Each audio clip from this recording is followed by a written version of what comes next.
create a human development investment group. Working together we can begin to recoup the value of each member of society, so we can all achieve prosperity. Real estate brings profits, true, but there are limits to what it can do, and it leaves people homeless too. Real estate value can only grow when people have money to show. Infinite possibilities exist inside every human, though they hide. It takes a little effort to find, but once you do, it'll blow your mind. This is your opportunity to change our society.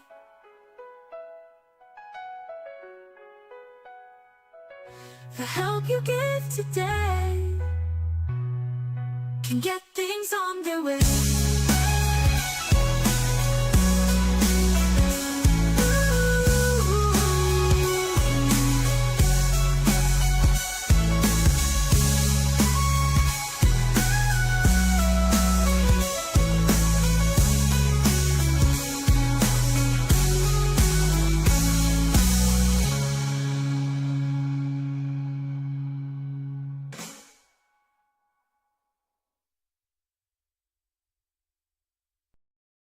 Fairy tale marketing, make your brand story sing. Sell your brand with your story, show your customers their glory. Appeal to the heart, that's where memories start. Let them know what you can do to make their happily ever after true. With fairy tale marketing, they'll never forget. Fairy tale marketing, it's a sure bet. Fairy tale marketing.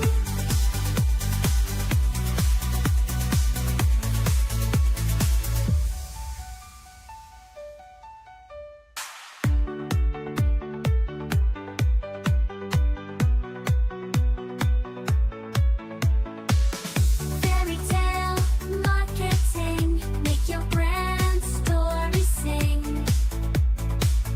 Sell your brand with your story, show your customers their glory. Appeal to the heart, that's where memories start. Let them know what you can do to make their happily ever after true. With fairy tale marketing, they'll never forget. Fairy tale marketing, it's a sure bet. Fairy tale marketing, they'll never forget. It's a sure bet. Fairy tale marketing, they'll never forget. It's a sure bet. Fairy tale marketing.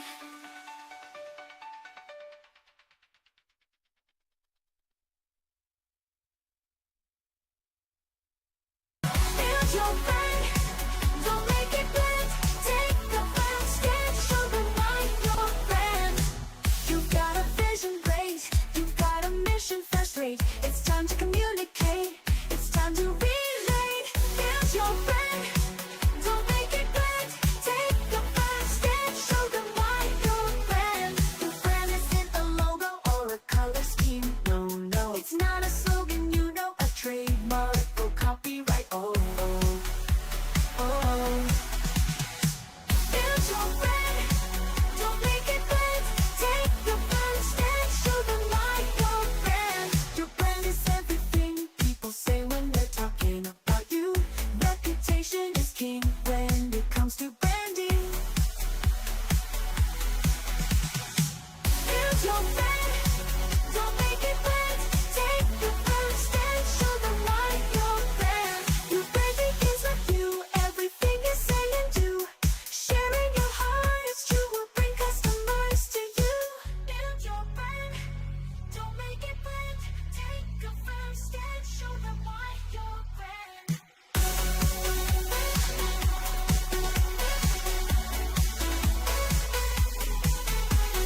How do we spell heart? Your humanity builds empathy, gives authenticity. Your relatable story shows you're trustworthy, that shows your heart.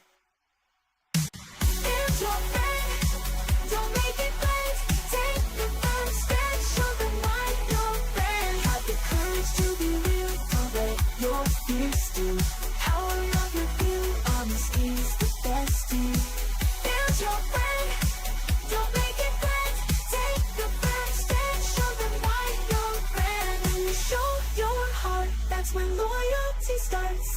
set your brain apart. No one can replace your heart. Alrighty then. Now that we are back in the saddle, let's get started. Thank you everyone for your patience. The memorial service with Tom and Linda was beautiful, as tragic as it is to lose a young life. It was beautiful. Living homeless in a place. Yeah, let me flip over to what we need to capture. There we go. We are at writing and chatting. And let me pop out chat so I don't have to keep the live up. Boop, boop, boop. Get going here. I know it's later than usual, so just bear with me as we get going. Yeah.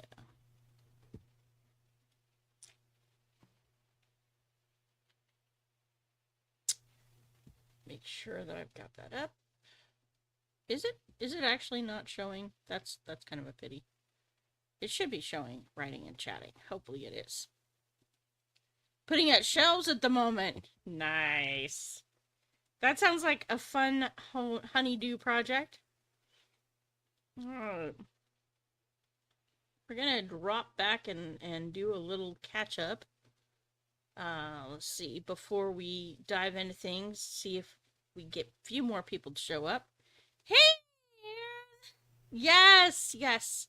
We started a little late because Tom and Linda's daughter's memorial service was at started at 1 and didn't end until 3. So, but it was really important. One of the things I emphasize with everything I do is how important community is.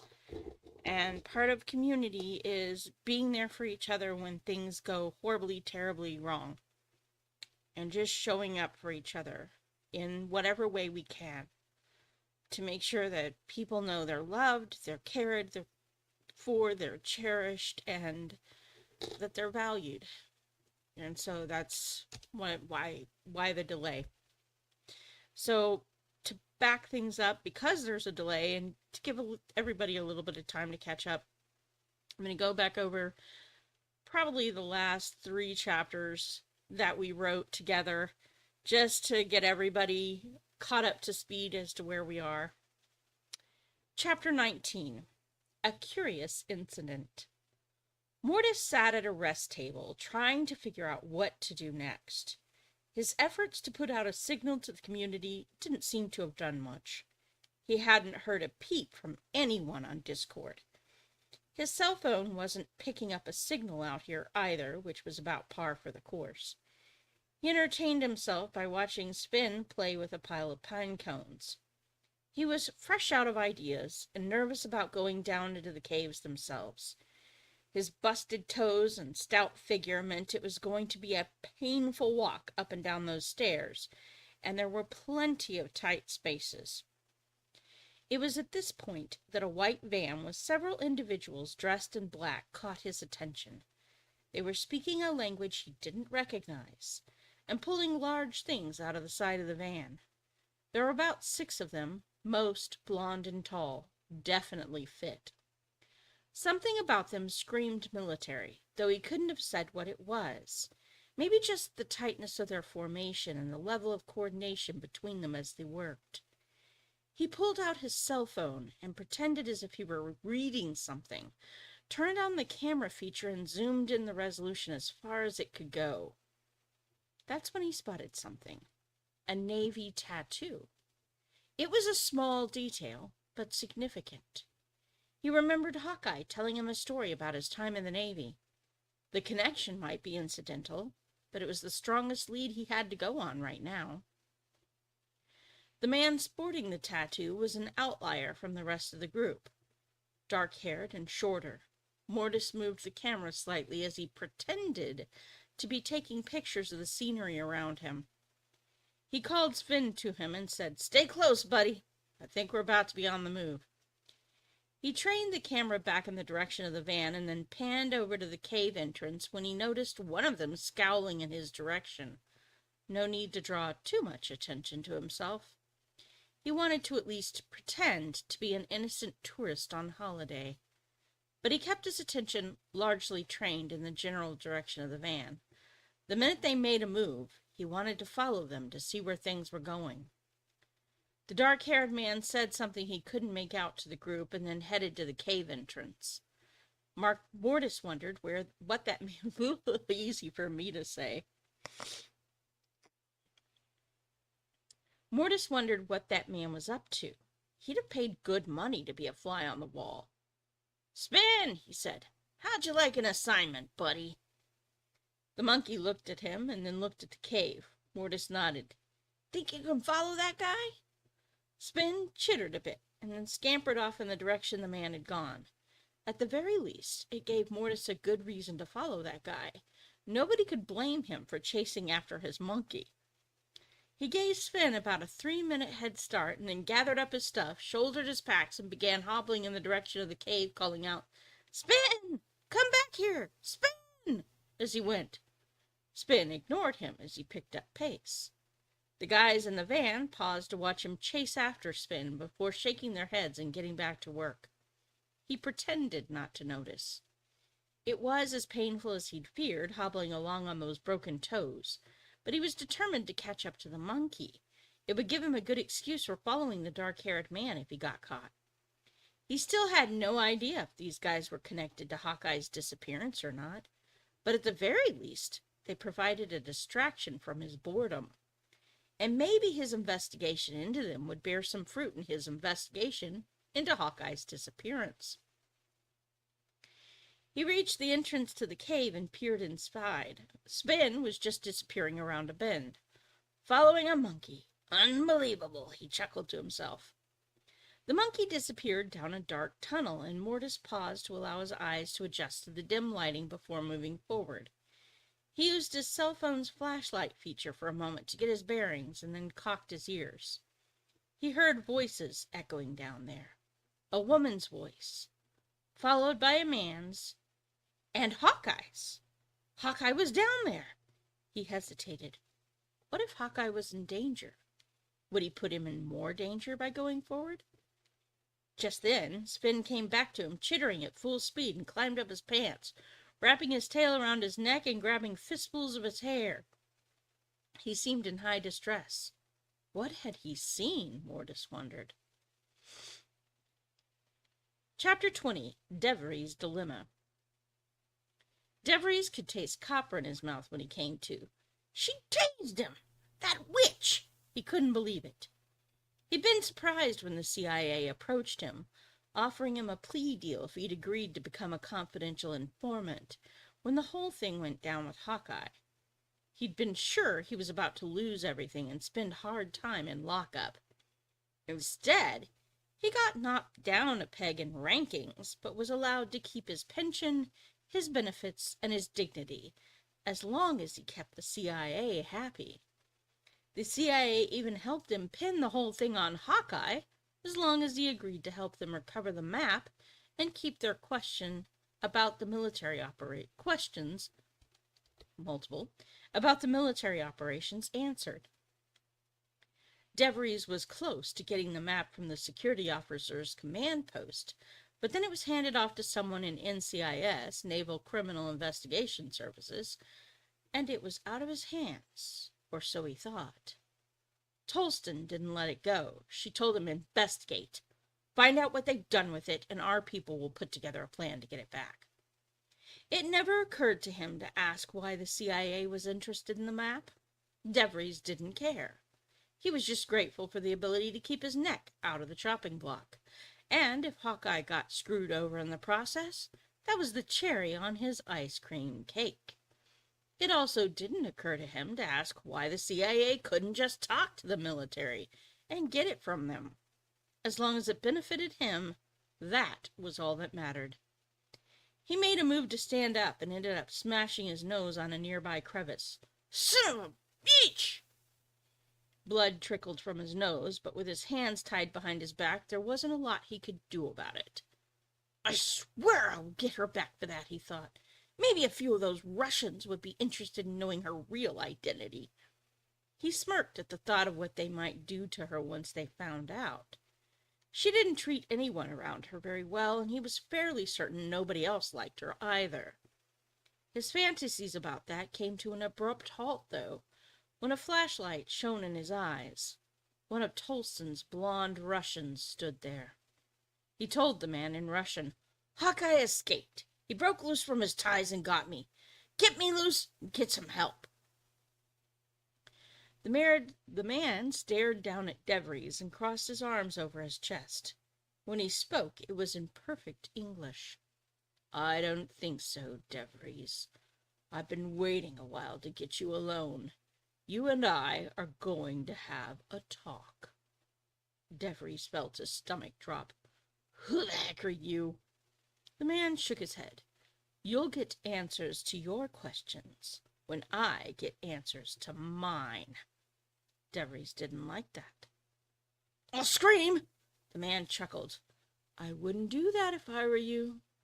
All it takes from me is a single word in Russian, and I can make you disappear. For good." DeVries scowled. "What do you want from me?" The man nodded. "There you go. That's the weasel of a man I've come to know and loathe." He took a seat on a nearby rock, just out of DeVries' grasp. "Why does the CIA want Hawkeye?" DeVries swallowed. "I don't know, and I don't care." The man frowned. "I think you do know. And if you want to make it out of this place alive, you're going to care. A lot." DeVries clenched a fist, but with his hands and feet bound, he was helpless. "Hawkeye's got access to a map they need." The man nodded. "Okay, now we're getting somewhere. What does this map lead to? Why do they need it?" DeVries shrugged. "I don't know." The man looked down at him for a moment, allowing the silence of the place to fill the air, then flicked off his flashlight. "I guess we don't need you, then." DeVries panicked at the thought of being abandoned down there in the dark. "You're gonna leave me here?" The man snorted. "Your buddies will be back soon to get you. I'm sure they'll take good care of you." "You leave me and I'll tell Tolston about you," DeVries threatened. "You'll be lucky to survive what she does." The man grinned. "You go right on ahead, weasel boy. Let her know you spilled the beans about what she's after. I'm sure that'll make her real happy." He paused for a moment. "I know. I've got an idea. Why don't you and I tell her together? What do you think about that, DeVries?" DeVries hadn't expected that. You wouldn't dare." The man shrugged. "Try me." DeVries frowned. "The map leads to a hidden base of operations. I don't know exactly what all they were doing with it, but they were using the tunnels connected to it to smuggle drugs in and out of the area. That's all I know." The man nodded. "Good to know. Here's the deal, DeVries. You agree to keep me informed of what you find out, and you might, just might, make it out of this without a full court-martial for treasonous acts against the United States." DeVries swallowed hard. "I haven't betrayed my country. Sure, I did some illegal stuff." The man cut him off. "You partnered with a foreign enemy to aid and abet them in carrying out operations that undermined national security. That's treason, pal, any way you spell it. And treason comes with the death penalty. Think about that." DeVries felt a cold chill trickle down his spine as the flashlight clicked off and the man's footsteps faded into the distance. And there we have it. Now we're at Seymour's arrival. Now it's good that we went back over chapter 19 because we have a very convenient way to make sure that Seymour witnesses Mortis and his actions going into the cave, so that Seymour and Hawkeye and Mortis all have a chance to reunite in a way that's logical and at the same time beneficial to the story. Now let me read through chat real quick. Hello, stopping by since I got notification you were live, Aaron. Thank you. That's awesome. I don't think I know them, but my condolences and sympathy for their family and friends. Yeah. You have actually encountered them during Randy's stream, AO. It's just that you probably don't remember the name. It's something that happens over time. You get familiar with everybody in the community. But yeah. So now we're at Seymour's arrival. And this is Seymour Dinkin. Dinkin? Seymour Duncan. And I guess we should go back and read the last point where we brought Seymour in. Yeah, TJ and Linda are the ones. Seymour's team lost their first 2 rounds. A sniper took them out. Oh, wait. No. Wait. We need more. There we go. Seymour's discovery. Seymour found a nice, reasonably priced Airbnb that was available near the car parts store and not too far down the road. He paid for 2 nights' stay with the credit card and tried not to think too much about the bill that would be arriving in a month. He wasn't sure how he'd pay it off. Being laid off from his job in IT stank. "This sure does look nice," Delilah said as they unlocked the door of the place and stepped inside. It was a small room with its own private entrance and a large queen bed that was tastefully decorated. Towels and linens on a small shelf to the left, a bookshelf to the right, and an IKEA dresser, along with a large stuffed seat beside the bookshelf, rounded out the furnishings. "You first," he said, allowing her to settle in. "This wasn't exactly on my bingo card for today, but I'm glad we reconnected."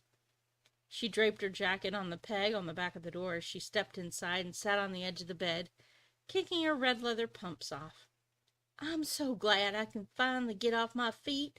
I love those shoes, but they do kill the feet after a while," she said with a smile as she crooked a finger in his direction and gestured for him to come closer.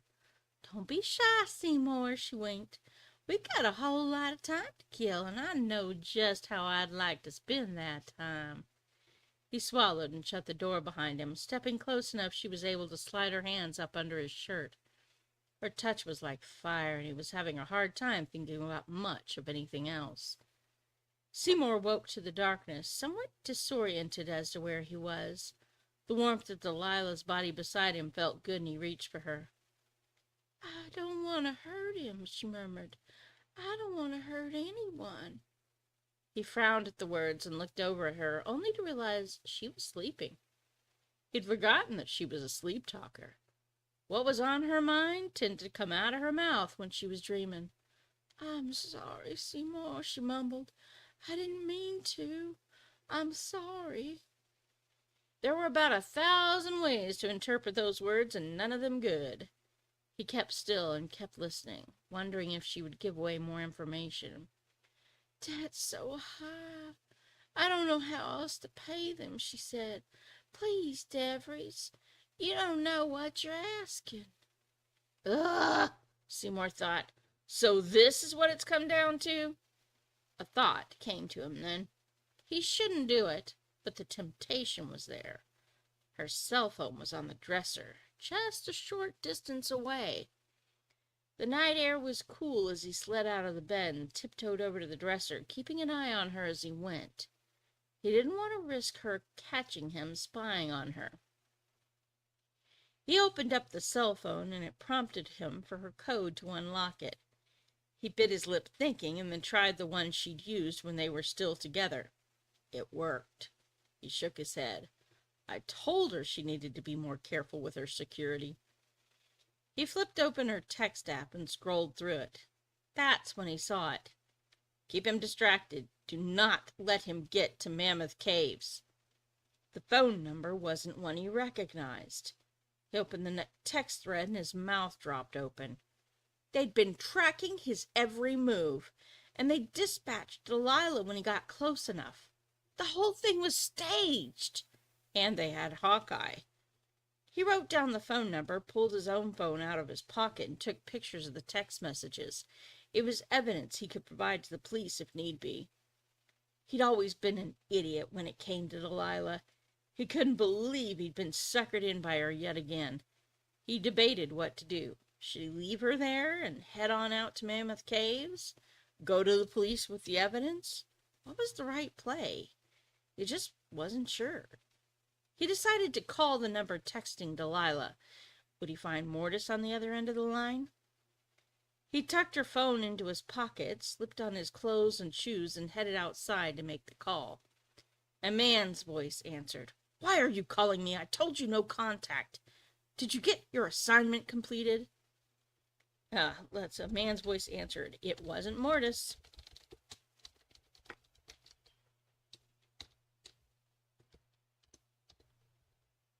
A sudden rush of anger and outrage filled Seymour, but he decided to hang up without answering.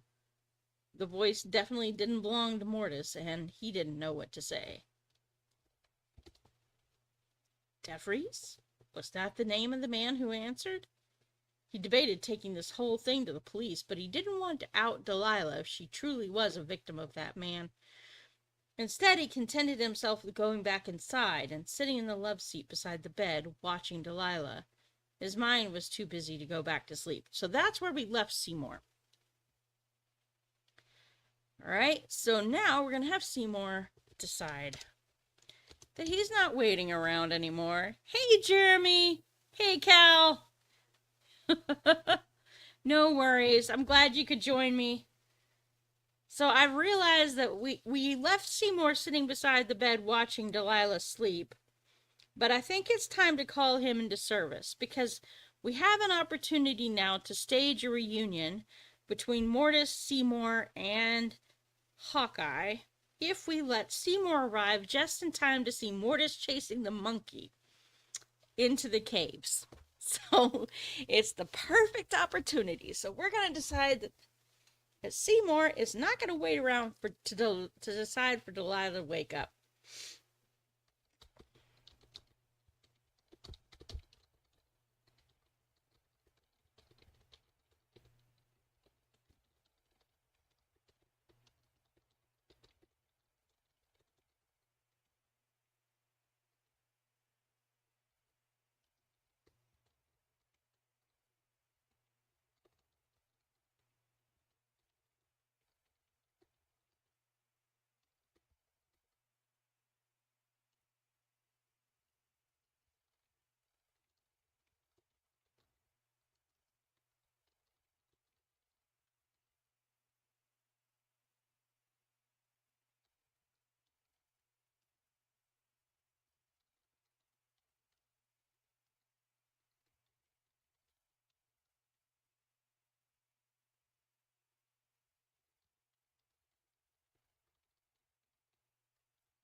Oh, yes. Sorry, guys. I keep forgetting that it gets back to normal size when you guys aren't here. There we go. All right. Chapter 21, Seymour's Arrival. Seymour watched Delilah sleeping for about 30 minutes as he thought about what to do. He made his decision and sent her a text message that read simply, I'll be back.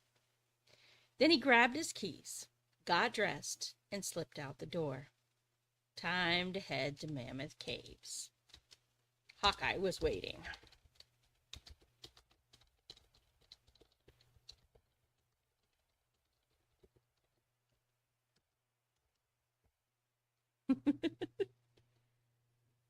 Wings in the Stars point strength tonight?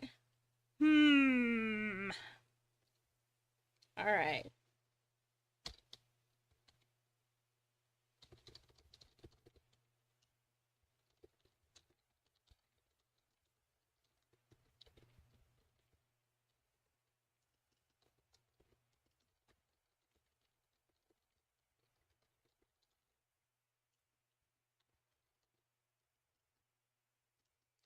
Let's see. He didn't want to think.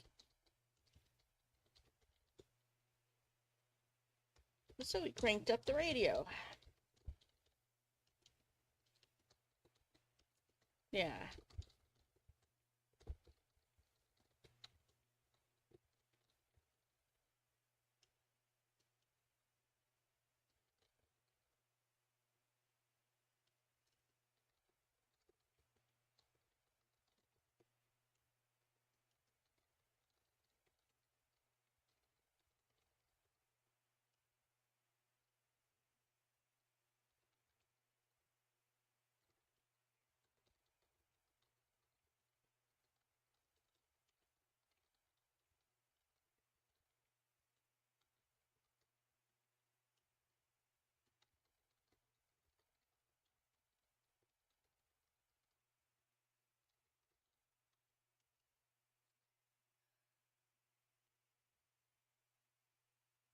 No Larkin, no Cop. Nothing better than a third line center and the team is falling apart. Oh,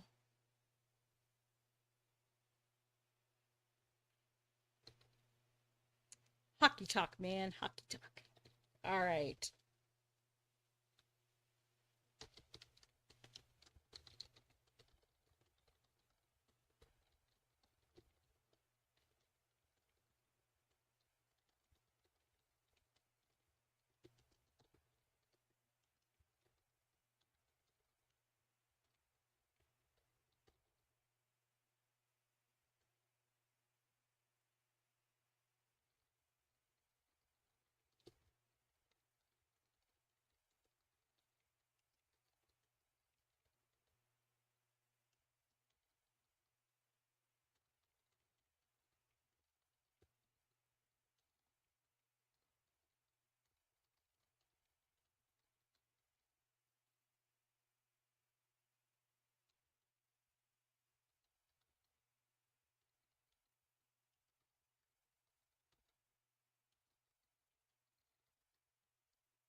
Minnesota. Yep. Yep, yep, yep. Morris, Minnesota, as a matter of fact. I got the travel coordinator, or travel, tourism coordinator position. Travel coordinator is a lesser position. Although, truthfully, being tourism coordinator, you might end up doing travel coordinating, bringing people in. Yes, it is good news. Yes. Ubi has accepted the offer to be an operations manager at the local radio station. And it's actually part of the reason that I got the job. They were kind of excited about the fact that they have now a direct connection to the ops manager. And yes, moving does suck and is difficult, but it is also a good opportunity for us. And we're trying to figure out how we're going to swing. I mean, we've got 1 week stay paid for by the radio station when we get there. So that's that part covered. What we need is to get a permanent place to stay, or at least an apartment of some sort, lease signed and all that. Yes, we are both starting something new at the same time. It's actually for the first time our jobs will kind of directly cross paths quite a bit. We'll be partnering together in a lot of different ways because the radio station can benefit from the marketing funds that are available for tourism promotion.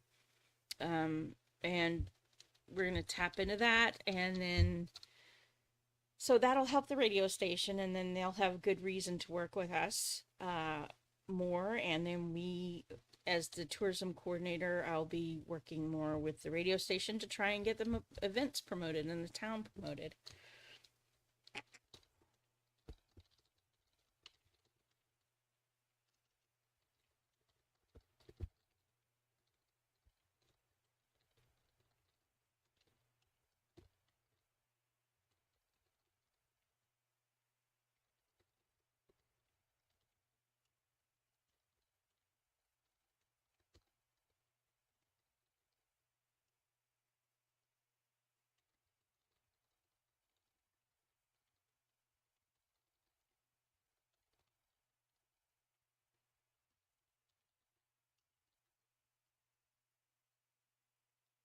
Yes. It looks like it's going to be a really good situation for all of us. And a good change of pace, you know.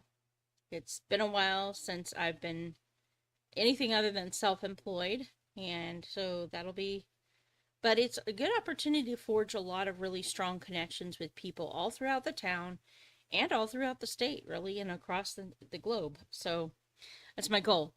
Um, Hold on, guys. I will be right back. I have to make an emergency stop. Yo.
Yay, I'm back.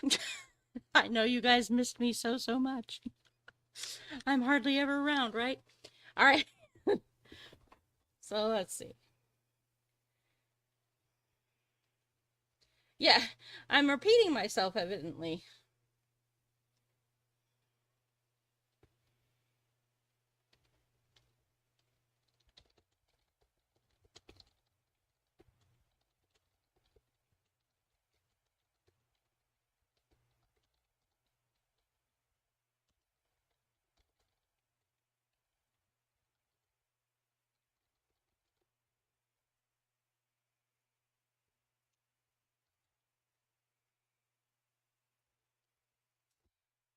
Do do do.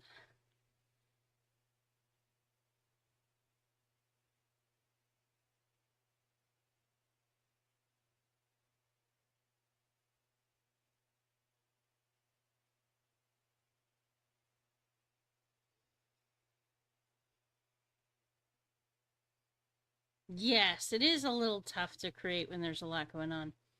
But it's all good. It's all good. Hey, Cal, I have a question for you. Are we gonna use stop mo for chapter 1, or is that off the table? I know it was 3 minutes of material, so maybe it's too much, but it would be so cool to make a movie of this with stop mo. Be funny, do 3 minute segments at a time. All right. Any rate, so now we have. Yeah, let's see.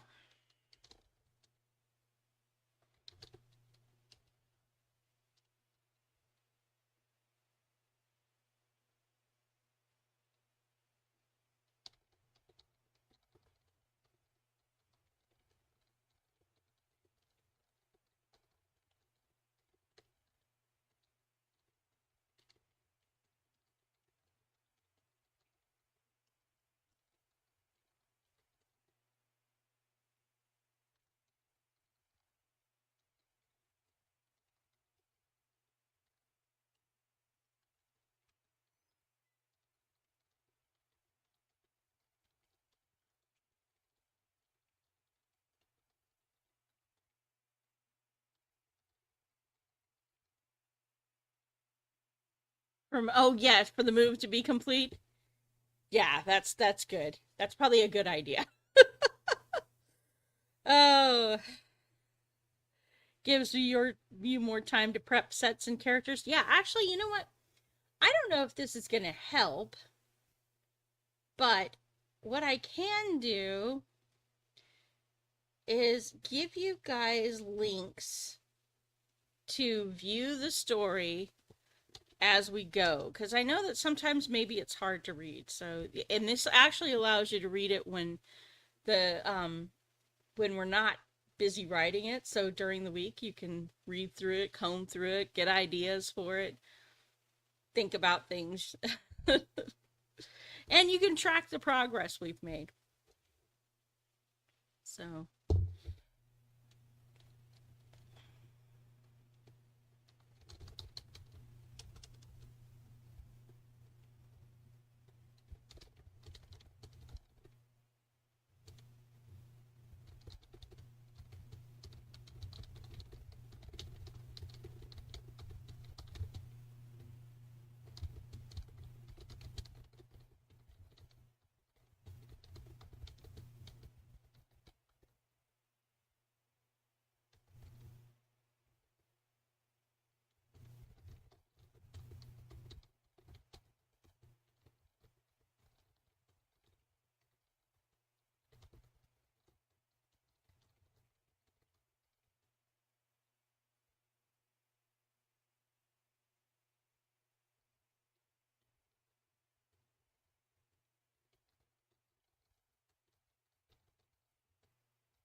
yeah, the cash flow issue is the big stuff. So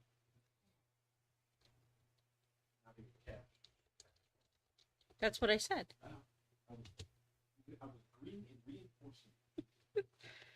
Yeah, and it's not even a matter of having money because basically between the two of us we'll be making about 75,000 a year. So and we don't really need all that money. Um we can easily live $2,000 a month very comfortably.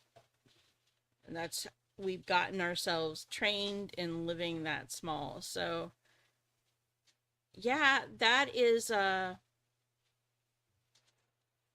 is. Actually I do intend to set up a GoFundMe, Jeremy, so that would be hugely helpful. Because it's going to cost us a little bit to get things moved and then a little to get things set up once we get there. And so it would be awesome if we can get that. We we do have. Hey, Sparky, good to see you. So Randy's job is going to provide $500 cash up front plus a week in hotel when we get there, and then $1,500 reimbursement for any move expenses. So, but we have to pay for the $1,500 up front to get the reimbursement. So there's that.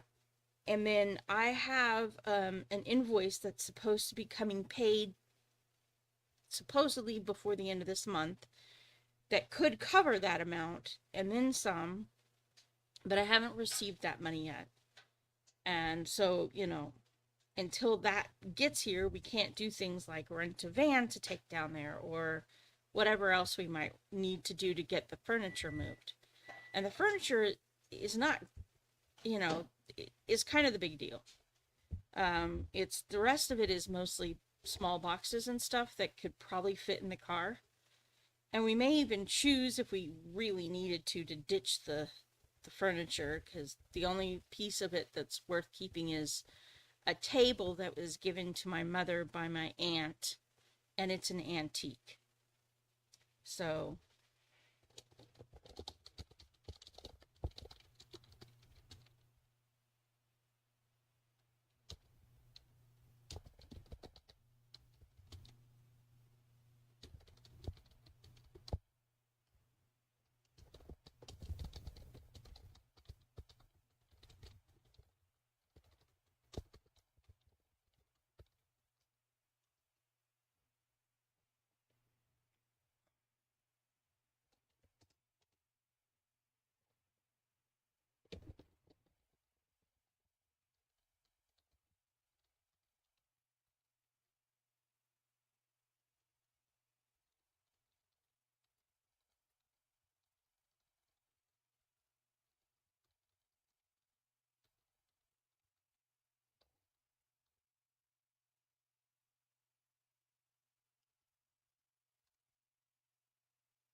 yep, that's kind of what we were thinking. Yeah. Yep, yep, yep. Well, there is no real Craigslist for this area. It is too rural to even be on the radar for Craigslist and for Facebook Marketplace for that matter. However, what I have done is tap into the community groups that are on there. I have found the Morris community groups. I am in the process of getting integrated into those, partly so that I can get to know people in town, partly so that I can look for things that are available and maybe work out the stuff we need. Yeah. And so that's our plan for that. The furniture we have, for the most part, the only thing we have, this portable table that my computer sits on was about a $50 purchase, and it folds up. So we probably will not. Ah, okay, cool. I'll have to look at that. But anyway, we probably will not need to toss that. We can probably actually take advantage of that. But interesting.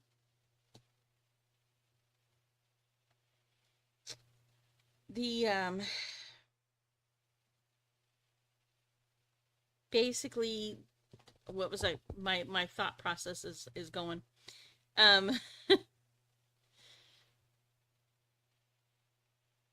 then so that can folds down and can probably still come with us. Randy's desk, my sewing desk, the entertainment center. Randy's desk is something we actually, I think, purchased at some point, or may have inherited. I don't know. I don't remember. Um, then my entertainment center, the coffee table, the bookshelf we did purchase. So we've got the bookshelf, the entertainment center, the coffee table. It all looks like it matches, but it was all free stuff. Then we got Randy's desk, my sewing desk, which was also a freebie, the table, which is the antique, and the mattress. And really, those are the only big pieces of furniture. Then, of course, there's all the guitars, which is just. Oh, yeah, my brother gave it to us. Right. That's right. So it was also freebie. The only really purchased pieces are this portable desk. The table, the antique table, was given to me, so obviously we didn't pay for that. We don't really want to toss it. There's a rolling cart that I have for craft stuff. There's a couple of plastic dressers that, could always be replaced with better. So there's not really a lot of stuff, technically. And if we give it away or we toss it, well, oh darn, we'll get our money's worth.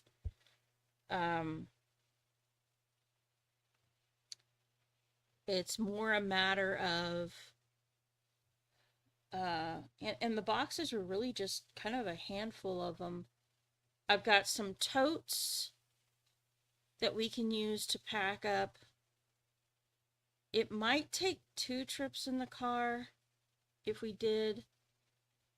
The theory is we could also potentially rent like an SUV for a weekend, go down there, bring stuff. If we get a place, put it in the place. If we don't have a place, put it in storage. Like, or whatever, put it in the hotel room. I don't know, whatever. Uh, yeah, so we're kind of working on the logistics. Just trying to think of how the best way is to get everything where it needs to be. And that's just in the most cost effective manner, essentially.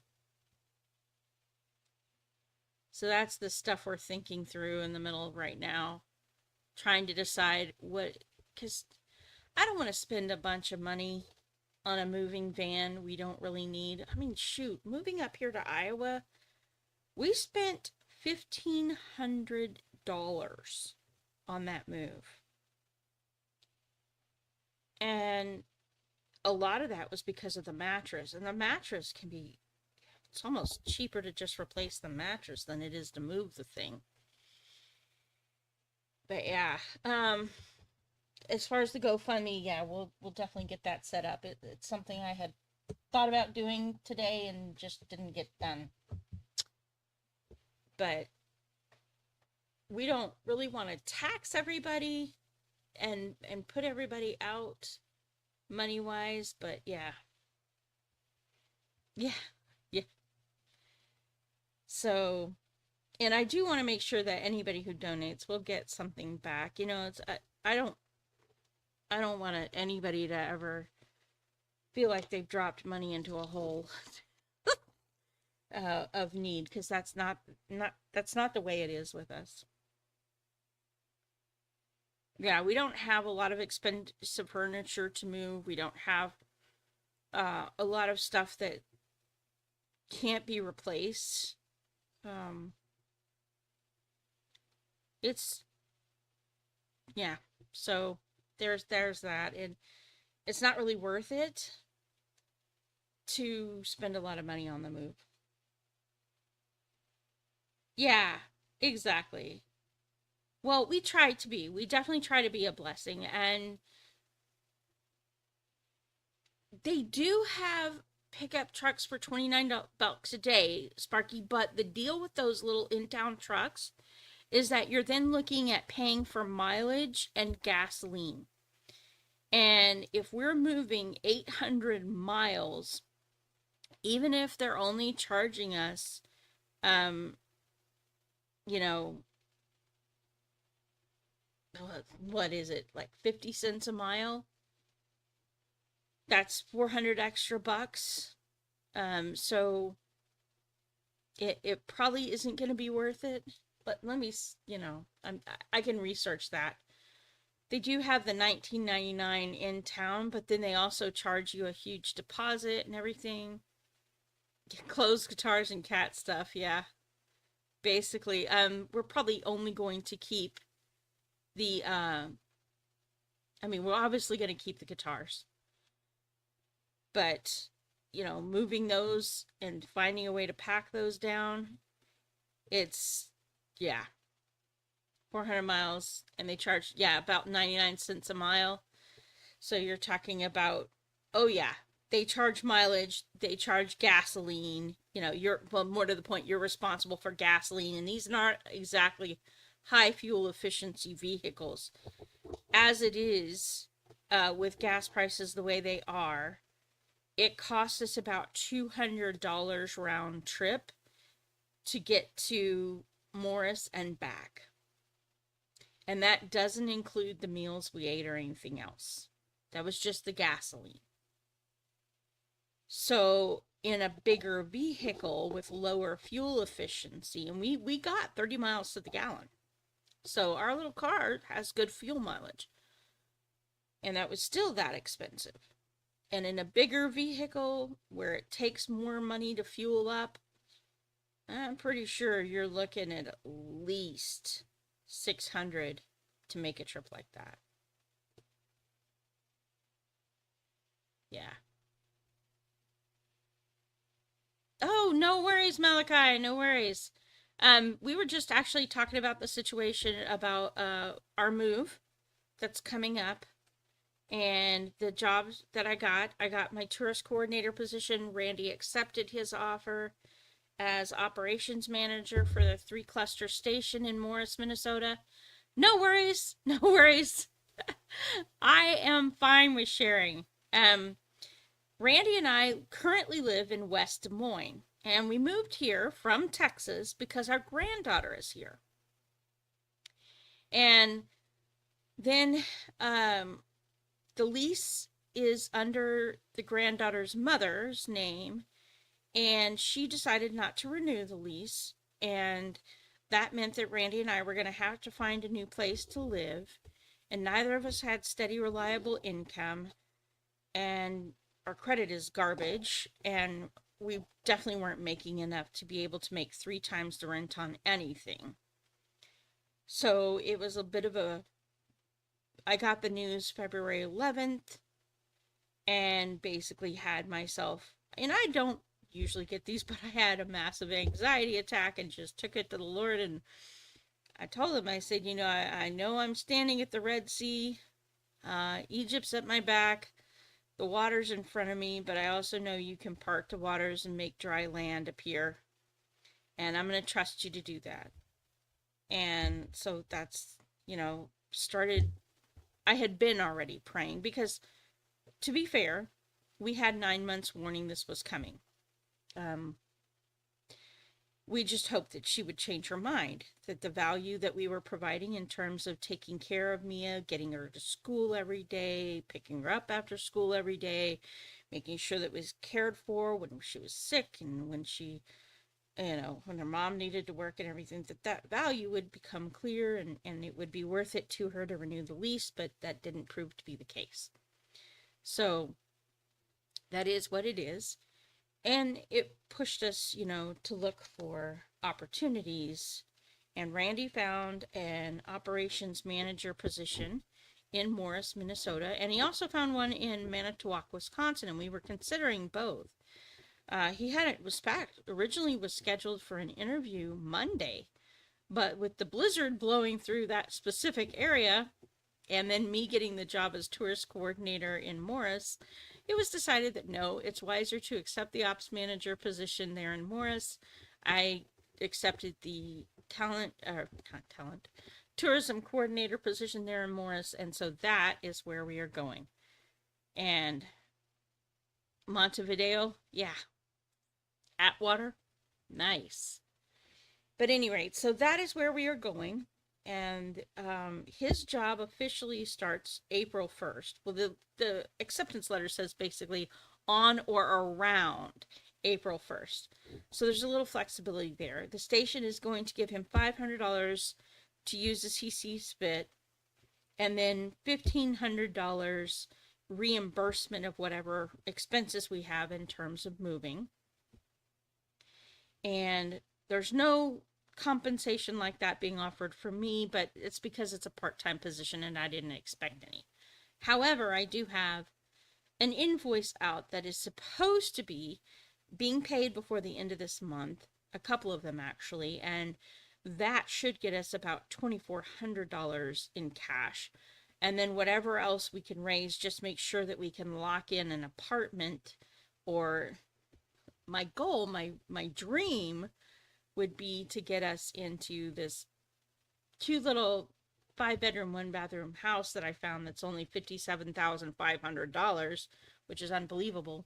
But that's like a massive stretch goal. That's like, that's the cherry on the ice cream cake. If we can at least get into a place for 6 months or a year and get stable there, then we can save up, because Randy and I don't need all the money we'll be making. And so we could save up and eventually get ourselves a house, get into a house. And 6 months would be enough to like reestablish our credit and make sure we get everything cleaned up and cleared up. And that we're able to handle the bills, prove that we're able to handle the bills. So that's a possibility, but yeah, dream big, work hard, and yeah, that's kind of the plan. And basically, what happened with the tourism coordinator position, and I know we're supposed to be writing and chatting, but I guess we're just doing the chatting part right now.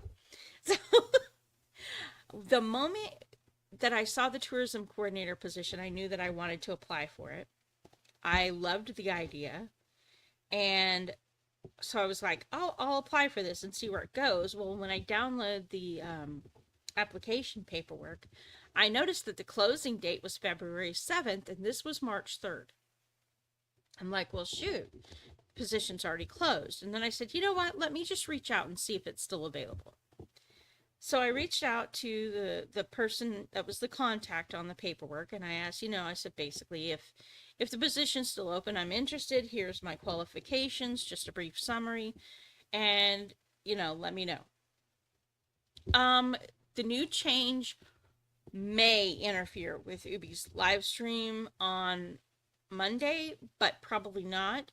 It will for sure interfere with them on Wednesdays and Fridays. The timing will have to be adjusted. It is conceivable that he could be moving back to his noon hour stream time. That may be a possibility, but we won't know more until we get situated as to what he's capable of pulling off and what he isn't. So short answer, you're right. Yes, it will interfere with his live stream times. But, we will find a way to stay connected and to keep things going. It will not interfere with my stream times. But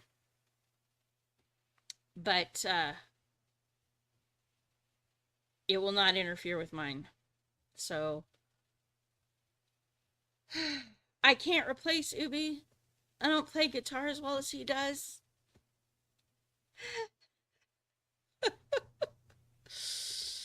Yeah, definitely until we get settled in, as far as that change won't happen until we make the official move.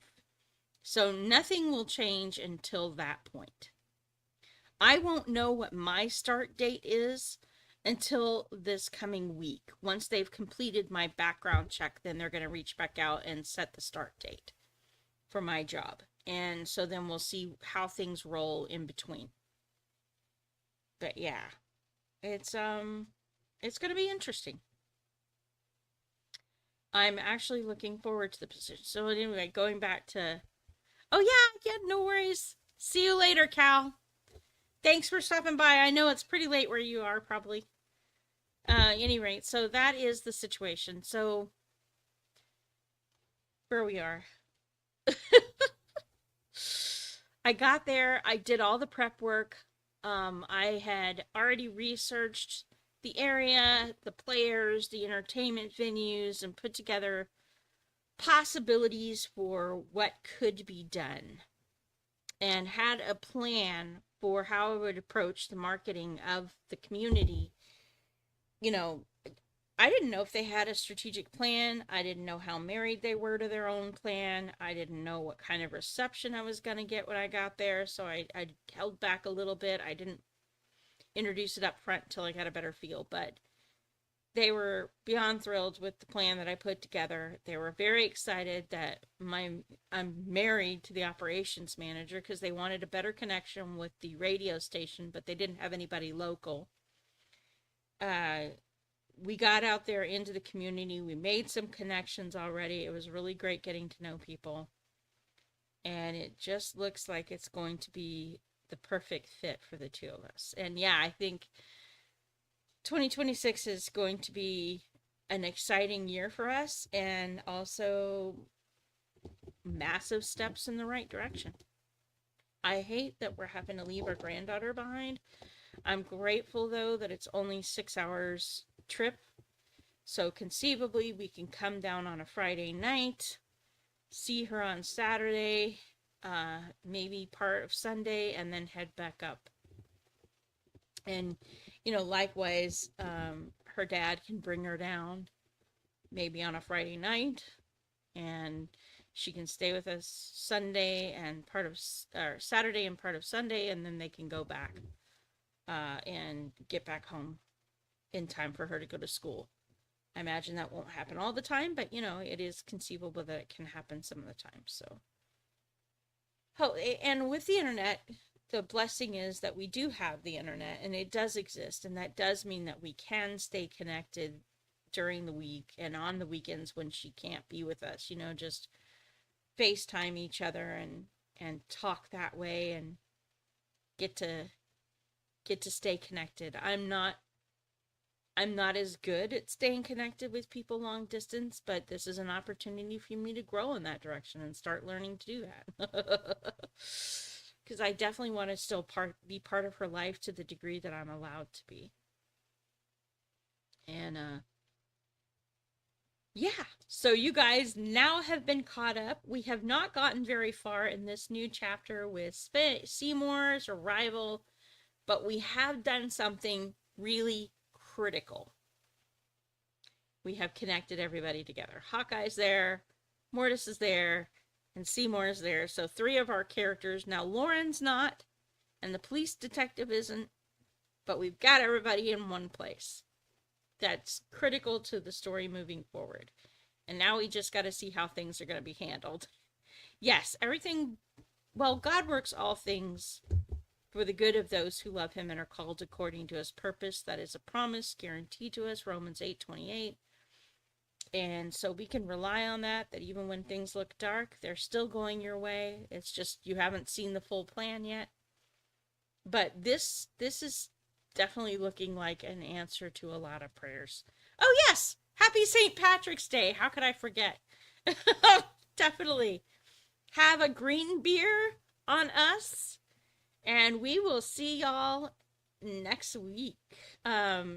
Tuesday or Monday, I am still doing art and chilling and art, drawing and chilling, and then Randy's gonna do his stream. And so we'll see you in those, and hope to catch you also on my stream. Real Talk will be Thursday. We'll catch you up and go into more detail about plans and then all that good stuff. So have a great rest of your week, everybody. Thank you for joining me.